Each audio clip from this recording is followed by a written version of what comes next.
The Anunnaki were just doing what they were best at, jumping from star system to star system, looking for planets with the fertility needed to create new life by means of accelerated evolution. The idea, as promised by their leader Anu, was to develop a utopian society. The day came when they hit an absolute jackpot by coming across a planet on the outskirts and backwoods of the galaxy, a planet that we call Earth. What a stroke of luck, considering that this planet was far away from the densely populated regions of the galaxy's center. They could now conduct their research and tests in private, away from the prying eyes of the Galactic Federation and its strict rules of conduct. The plan, as always, was to find the dominant species of the planet and engineer the genome to closer match their own, that is, the humanoid form. After all, this form seems to be the best suited for creating technology and advancing a high society. While rummaging this new planet, dwelling in the paradise of the Goldilocks zone, they saw that it was completely inhabited by bird-like reptiles, and they got to work. After finding the species that held the position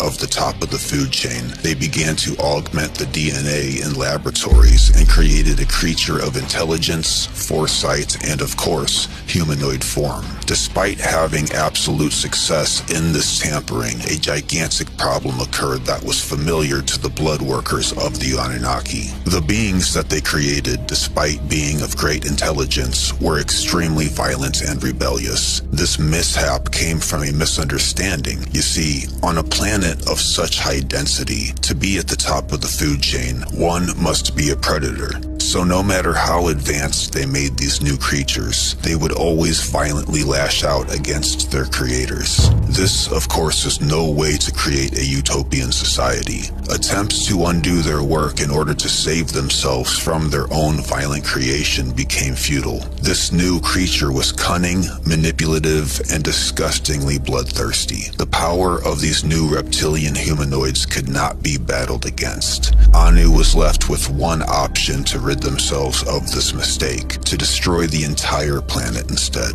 And so be it. Anu said, "Fuck it, throw a giant rock at that bitch and destroy everything in its wake," declaring proudly, "We will just come back in 26 million years and see what we can find then." This promise was kept, and upon their return, Anu and his goons were delighted to find that an entirely new kind of life had emerged. These rodents had formed a new type of brain, above but in addition to the violent reptilian brain of their last failed experiment. This new part of the brain held not only potential in intelligence, but had the gift of love. This new mammalian brain was capable of compassion and docility, a perfect recipe for a utopian society. So, round two, baby, they got to work. And what a success it was. This new creature called Adamu was calm, creative, and cooperative. So they decided to engage the divine spark of consciousness into the DNA of man, and learning from their prior mistakes, shut off portions of the DNA that could potentially bring these beings to full divine sentience. This programmed inhibition of the new child creatures seemed to bother particular genetic engineers of the Anunnaki, one of which, Enki, the head scientist, did not find this to be fair. Nevertheless, these concerns were ignored as Anu himself went down and told the new humans to abstain from eating of the tree of cubensis that has inhabited the planet since before time recorded, knowing damn well that this ancient ancestor of the planet could propel the children into fully awakened states and thus capable of rebellion.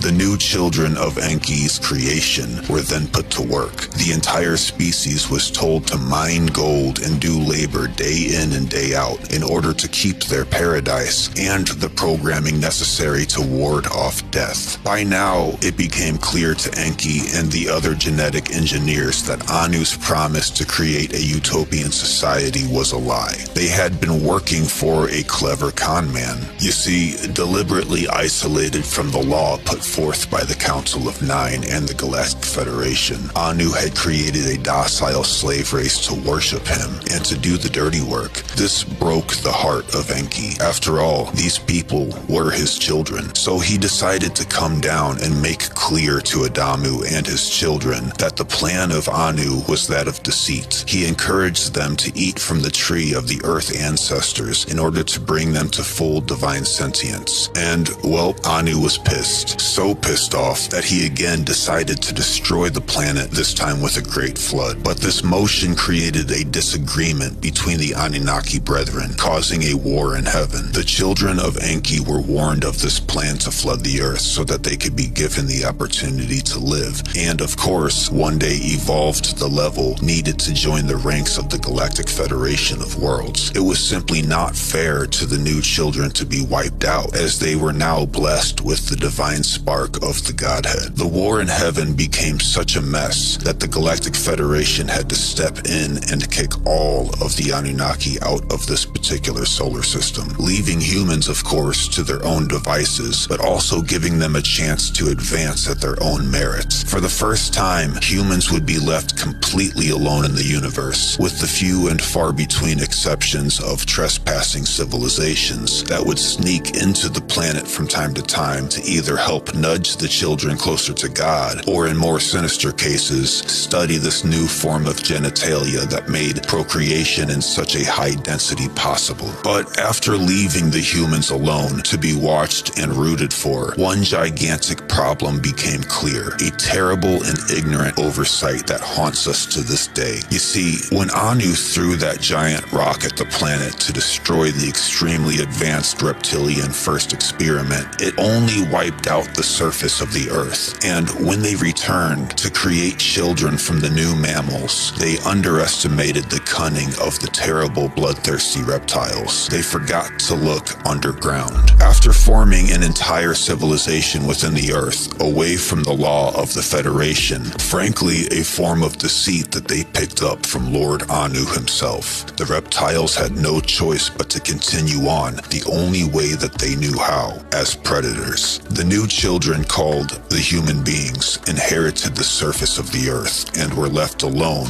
but unfortunately and devastatingly so, not completely alone, because the reptiles that were illegally created before them found the new mammals to be the perfect prey, food. And their cunning was so sharp they could do so in the shadows undetected. And once it was clear that man had the spark of divinity and emotion, the vengeance of these reptiles went from just bloodthirst to also feeding off the extreme suffering of mankind. After all, what better a way to get back at the so-called gods that abandoned them than to torture the children of these ignorant creators? Their dark spiritual techniques and technology enabled them to change form and manipulate the minds of the naive children of God. They became demons of the most dangerous and powerful kind possible. The human children of Adam were left alone in hell, ironically on a planet of stunning beauty, giving birth to the longest running branch of mythology in history. This is the story of the humanoid anthropomorphic reptiles, and the entire thing you just heard is completely parabolic.